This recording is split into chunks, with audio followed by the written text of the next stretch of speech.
Hey everyone, today we're going to be unboxing and taking a look at the new LionSteel Q4ttro, the Q4ttro, or the Q4, it's the Quattro.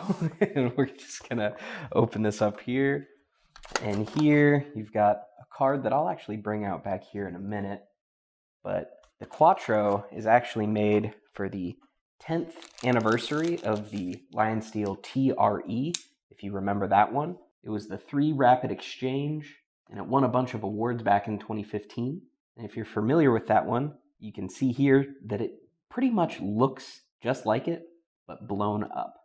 Like, to start, we'll bring in a T.R.E, and you can see that a lot of those lines and shapes in both the handle and blade are still there. Notable changes are, of course, it's bigger now. They changed the direction of the swedge, and now instead of that thumb stud opener, you have like a nail nick oval cutout instead. And I will bring this back out, but I just wanted to briefly touch on that before we get started. So up there on the blade, we do have a nice satin finish on their CPM MagnaCut blade. That is a full height flat grind with that swedge that I mentioned. And while the T.R.E was popular for having 3 modes of carry with either that thumb stud, flipper tab, or if you wanted to remove them, you could just carry it without, the Quattro, as the name implies, has 4. And I'll bring back out this card here to show you what I mean. So first off, they have that back flipper, so it opens like that. They have this front flipper here, which some people can do that pull over. I'm not quite good enough to do that, so I have to do the thumb. Then they do have the nail nick, which you can use to thumb roll open or even Spidey flick there. And then lastly is their 2-hand, which I guess that counts as a method of opening. There are some button locks out there that do not allow you to open with 2 hands because a button lock has to be depressed. So I guess that counts. But either way, I really, really like this knife because I have always loved the T.R.E, but it is a little bit on the smaller side. So bringing in here their very popular Mito, you can see it is basically just the T.R.E brought up to the Mito scale. Like, it's almost identical. And in case you've never held a Mito, I wanted to bring in a Benchmade Osborne for a size comparison. You can see that the blade length is pretty spot on, just the handle's a tad longer. But if you want to see the precise specs, let's bring in a ruler. That blade is about 3.5 inches long, about, I'll say 3 3/8 of that being your cutting edge, and then about 7 3/4 inches overall. So a nice EDC size. Moving down to the handle, this particular one is in this really nice carbon fiber. They do have a lot of different variants that I will bring out here in a second. You can see the hardware is all Torx. On the back spacer, this one is titanium. Some of them use black G10.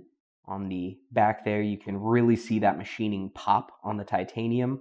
So you get kind of that like radial milled micro texturing. And of course, this is that frame lock with a steel lock face insert, that nice machine titanium pocket clip that if I bring in the T.R.E again, you can see it is the same clip again, which I really, really like. So these are really like a pair. So if you wanted to have the T.R.E and then the Quattro, they will definitely complement each other very, very well. And that clip is reversible, just like it was before. So that's really neat as well. And then opening this up, it does ride on ceramic ball bearings at the pivot. And I touched on it before, but again, with pretty much all LionSteels, you get the option of that removable flipper tab. So that's pretty cool, especially if you are wanting to mainly use this as a front flipper. That back flipper might get and like kind of pinch your finger if you're using that as the primary method of deployment. It is rounded, so I don't think it'll happen too much, but it does kind of get me from time to time when I do it. So just thought I'd mention that. And then, as I said, this does come in a lot of different variants. So I wanted to just quickly bring those out. There's quite a few. So we have black G10, burlap micarta, and then titanium options with fat carbon inlays, which are really cool. And on them, you can get even anodizations on the clip and spacer. And then on the G10 and micarta, these do use that black G10 for the spacer. So just some small differences there, but as you can see, other than that, they are going to be the same, with still the same gorgeous satin finish on the blade.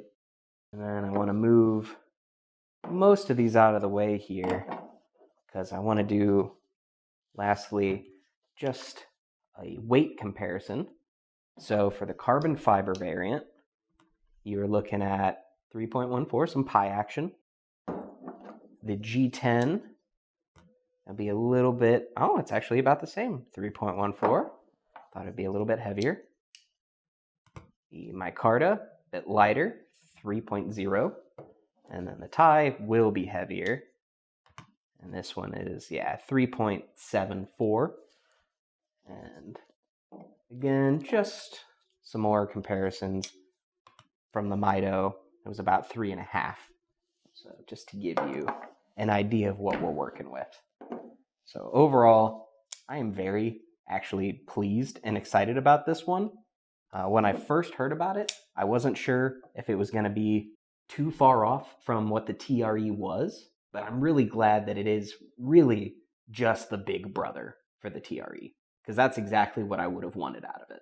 So be sure to let me know your thoughts on the Q4tro or just the Q4 in the comments below. Let me know if you have a T.R.E and plan on getting a matching Q4. As always, if you want to see even more specs and information on these or pick one up for yourself, links are down in the description box below. They'll take you on over to gpknives.com. While you're down there, don't forget to like and subscribe. Thanks so much for watching, and stay sharp.